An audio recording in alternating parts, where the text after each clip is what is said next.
বিনোদন জগতের অভিনেত্রী, লেখক ও শাস্ত্রীয় নৃত্যশিল্পী আসনা হাবিব ভাবনা ছোট পর্দার মাধ্যমে খ্যাতি অর্জন করেছেন।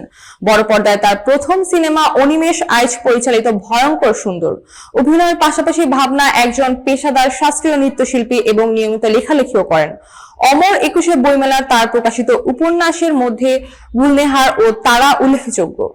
সম্প্রতি একটি সাক্ষাৎকারে ভাবনা সম্পর্কের ধারণা নিয়ে বলেন, নারীর ও পুরুষের মধ্যে বন্ধুত্বও সম্পর্ক হতে পারে এবং তা থেকেও ভুল বোঝাবুঝি বা অভিমান সৃষ্টি হতে পারে।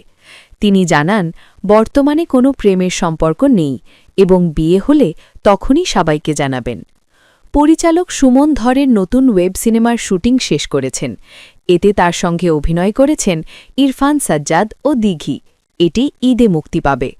দিঘির সঙ্গে তার বন্ধুত্বপূর্ণ সম্পর্ক আছে, যেখানে বয়সের ভাড়াক থাকা সত্ত্বেও মেল ও মজার আড্ডা চলে। সিনেমায় নারীর চরিত্রে কাজ করা তার মূল লক্ষ্য। ভাবনা বলেন, সব সিনেমাতেই তিনি নায়িকা চরিত্রে অভিনয় করতে চান। পার্শ্ব চরিত্রে অভিনয় করলে পরবর্তী কাজের সুযোগ কমে যায়। তিনি পার্শ্ব চরিত্রের সম্মান জানালেও নিজের কেরিয়ারের দীর্ঘমেয়াদী লক্ষ্য নায়িকা হিসেবে রাখতে চান। শুটিংয়ের বাইরে সময় কাটান বই পড়া, সিনেমা দেখা, পরিবারকে সময় দেওয়া এবং নতুন প্রজেক্টের প্রস্তুতি নিয়ে।